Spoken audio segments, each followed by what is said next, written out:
Bonjour, un petit tutoriel concernant les sélecteurs de type. Alors, les sélecteurs de type, c'est évidemment le sélecteur universel, le sélecteur de type proprement dit, le sélecteur descendant, le sélecteur d'enfant et le sélecteur adjacent. C'est ce qu'on va faire aujourd'hui. Très bien. Alors, on va commencer par le sélecteur universel. J'ai évidemment déjà préparé une petite page.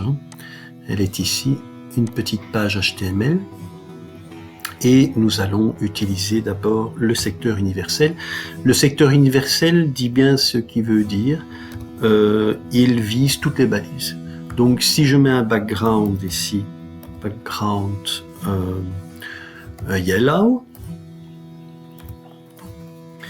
toutes mes balises seront visées par mon sélecteur. Ça veut dire que body, section, H1, H2, P, toutes les balises contenues dans la page. Certains me diront, oui mais finalement c'est un petit peu comme si on avait mis body. Pourquoi? Mais parce que l'effet sera le même. Regardez un petit peu ici, si je fais F5, forcément j'ai un fond jaune partout. Mais ce fond jaune a été associé à toutes mes balises. Parce que si je prends mon sélecteur de type body, comme ici, l'effet sera évidemment le même, F5, mais nous sommes bien d'accord que dans ce cas-ci, seule la balise body a subi le style, les autres balises n'ont pas subi le style. Alors dans ces sélecteurs de type, on pourrait prendre P par exemple. Si je dis P, forcément, il n'y aura que mes paragraphes qui seront visés. Et vous voyez ici que je n'ai visé que mes paragraphes. Alors, vous voyez ici tout simplement des espaces, ce que vous ne voyiez pas précédemment. Des espaces entre mes paragraphes, c'est tout à fait normal. Une balise de type P, comme vous le savez, provoque un espace avant et un espace après. Ces espaces avant et ces espaces après ne sont pas compris, je dirais, dans la balise elle-même. C'est la raison pour laquelle le style ne concerne que la balise et non pas l'environnement de cette balise. Voilà. Alors, on va aller plus loin maintenant. Le prochain, de quoi s'agit-il? Nous allons prendre maintenant le sélecteur descendant. Alors, le sélecteur descendant, comme je le lis sur le site, cible tout élément Y dont un ancêtre est X. Tout simplement. Alors, ça veut dire quoi? Imaginons maintenant que je fasse ceci, section P. Donc, je cible tous mes éléments P, dont un ancêtre est section. Je vais sauver ça, on va voir ce que ça donne. F5. Forcément, ça donne exactement la même chose.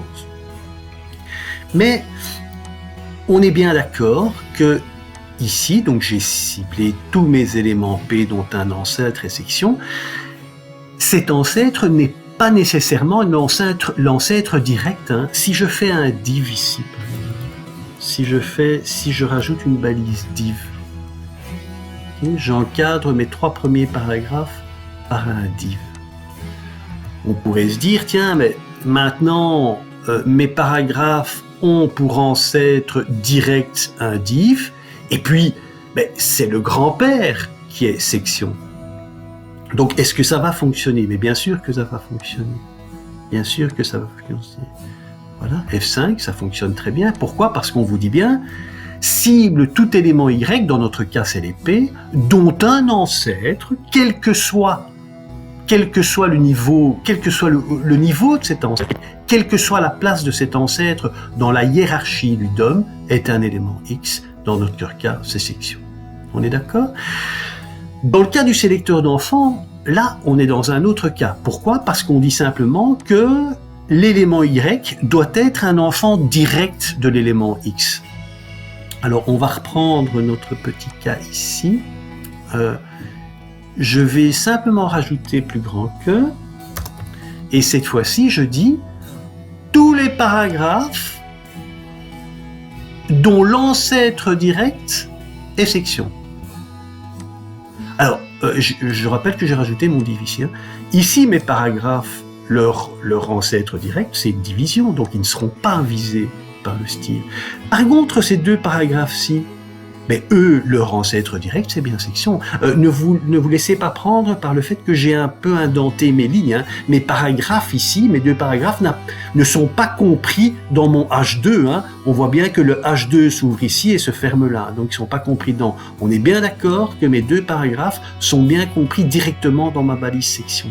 Donc ces deux paragraphes, on commence à être direct section. Et donc vont subir ce style. On va aller s'en convaincre. F5, et vous voyez que ça fonctionne très très bien. On est d'accord? C'est pas très compliqué, hein, il faut un petit peu s'exercer, il faut faire quelques exemples. Alors le plus, c'est quoi? Le plus, c'est le sélecteur adjacent. Il cible tout élément Y dont le prédécesseur immédiat. Attention, ici, on n'est plus dans des balises incluses les unes dans les autres. On est dans la balise qui précède. Donc, je dis bien que tous les Y dont le prédécesseur est un X vont subir le style. Un peu en avant. Imaginons ici que je fasse un section plus P. On recherche donc tous les paragraphes dont le prédécesseur immédiat est une balise section. Ok? On va aller voir ça. Donc ici, j'ai ici un paragraphe. Est-ce que son prédécesseur immédiat est une balise section? Ben non, en fait, il n'a pas de prédécesseur immédiat. Il est inclus dans la balise diff, mais au-dessus de lui, là, prédécesseur immédiat, il n'y a rien. Ici, j'ai une autre balise P, dont le prédécesseur immédiat n'est pas section. Le prédécesseur immédiat, c'est un H2. Et pour cette balise P, le prédécesseur immédiat, c'est une balise P, au même titre qu'ici, les prédécesseurs immédiats sont des balises P. Donc, ici, il ne se passera rien, hein, si on va s'en convaincre. Hein. Je fais F5, il ne se passe effectivement rien. Par contre, si je change, je vais mettre ici H2. Alors là, la donne change. Pourquoi? Parce que maintenant, c'est P, tous les P dont le prédécesseur immédiat est un H2. Alors ici, P, non, le prédécesseur immédiat, il n'y a rien. En fait, ici, on est bien d'accord que la balise P est le premier enfant de cette balise diff, donc il n'a pas de prédécesseur, de prédécesseur immédiat. Par contre, si je prends ce paragraphe-ci, on constate qu'il a comme prédécesseur immédiat un H2. Donc ce paragraphe-là sera pris, va subir le style F5 et effectivement, il subit le style.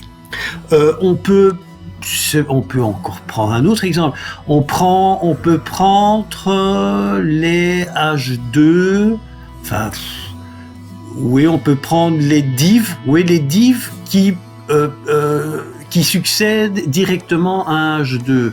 Donc ici, si je prends div, c'est mon voisin qui joue de la foreuse, hein, je suis désolé, le bruit de fond là, c'est horrible, la musique comme ça. Alors je fais F5, effectivement, j'ai toute ma division qui est prise. Pourquoi? Je reprends. On constate bien ici que ma division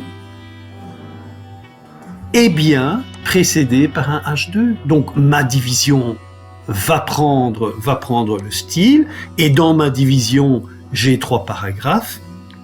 Eux ne sont pas impactés, mais on voit bien que c'est toute la division qui a pris le fond. Hein. Si ça avait été les P qui avaient pris le fond, on aurait eu les espaces avant, les espaces après. Hein.